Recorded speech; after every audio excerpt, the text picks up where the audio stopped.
Bonjour, chers internautes, je suis très heureux de vous retrouver. J'espère que vous allez bien et je prie que Dieu vous bénisse et qu'au travers de ce message, vous soyez enrichis. Aujourd'hui, je veux clôturer la série de vidéos sur faire des disciples. Et aujourd'hui, donc, ce sera le message numéro 6, le message de clôture. Dans la première lettre de Jean, au chapitre 5, verset 3, nous lisons que aimer Dieu, c'est garder ses commandements.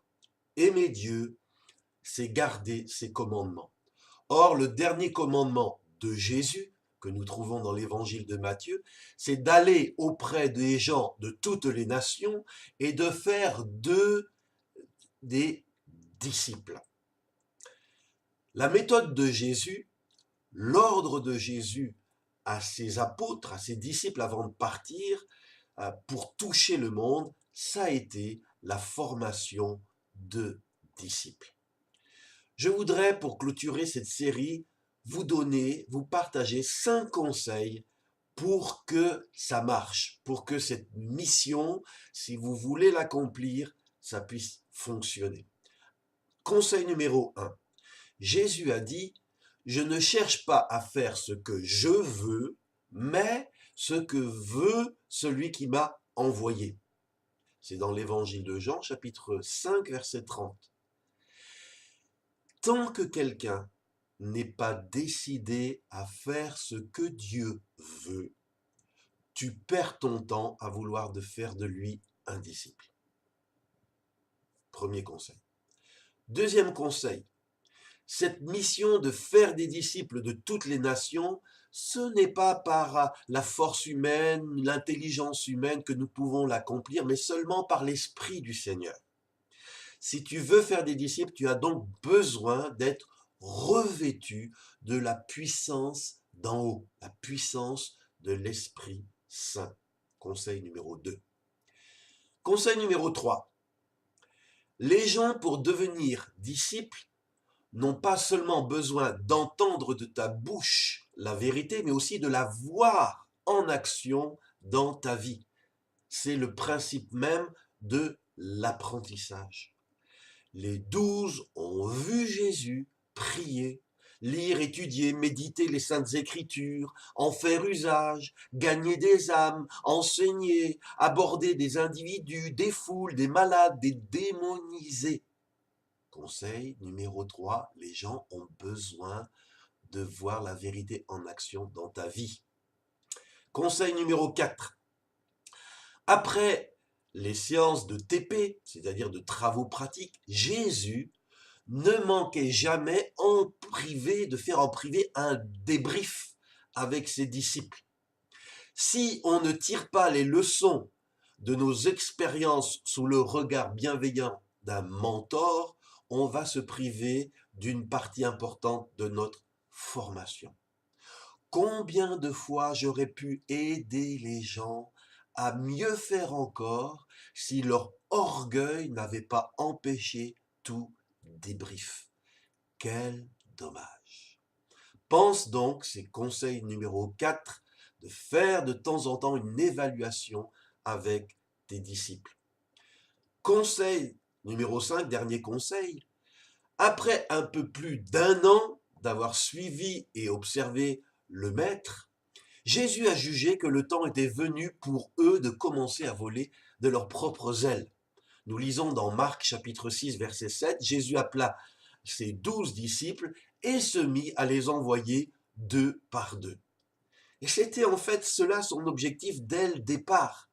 Et on a lu dans Marc 3 verset 14 que Jésus forma le groupe des 12 pour les avoir avec lui et pouvoir ensuite les envoyer annoncer la bonne nouvelle. Il doit donc y avoir un moment où pour tes protégés, c'est le moment de déployer leurs ailes et de reproduire ce que tu as investi dans leur vie. Donc, quand tes disciples sont prêts, pense à les envoyer dans le champ et à reproduire ce que tu as fait avec eux. Permettez-moi maintenant de faire une conclusion à cette série. faites de toutes les nations des disciples. C'est la stratégie de Jésus. Malheureusement, l'Église a dévié vers une autre stratégie pour toucher le monde, qui est le recrutement de masse, qui a donné naissance à ce qu'on appelle la chrétienté. On a vu des centaines de milliers de gens entrer dans le christianisme par le baptême, mais sans jamais vraiment être enseignés à devenir des disciples.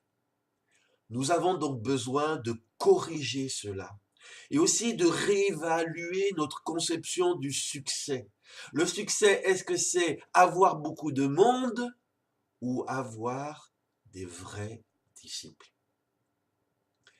Et je me permets de te demander, quel est ton plan pour faire des disciples, pour obéir au commandement du Maître? Ma suggestion, si je puis t'en faire une, c'est d'abord d'écouter les 6 vidéos sur ce sujet dans cette page Facebook. Puis, commence petit, avec une ou deux personnes qui, après prière, Dieu va te les mettre à cœur. Ça peut être quelqu'un qui est déjà chrétien mais pas affermi, ou quelqu'un que tu vas amener au Seigneur. Et ton programme est simple. Tu vas passer du temps avec ces personnes pour les amener à obéir à tout ce que Jésus a prescrit. Et quand tu l'auras fait, tu auras eu la joie de faire des disciples. Dans cette page, créée pour vous, vous trouverez 22 messages, enseignements bibliques en vidéo. Parmi toutes ces 22 vidéos, selon moi, les 2 messages les plus importants, c'est un, l'appel à se détourner de, et l'autre, c'est l'appel à se tourner vers.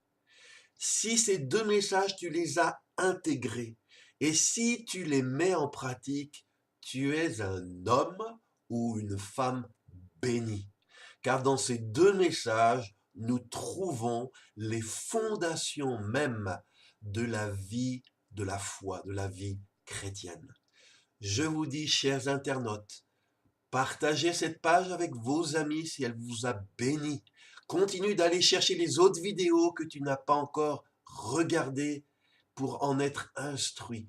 Et je te donne rendez-vous à bientôt pour un nouveau message. Que Dieu te bénisse.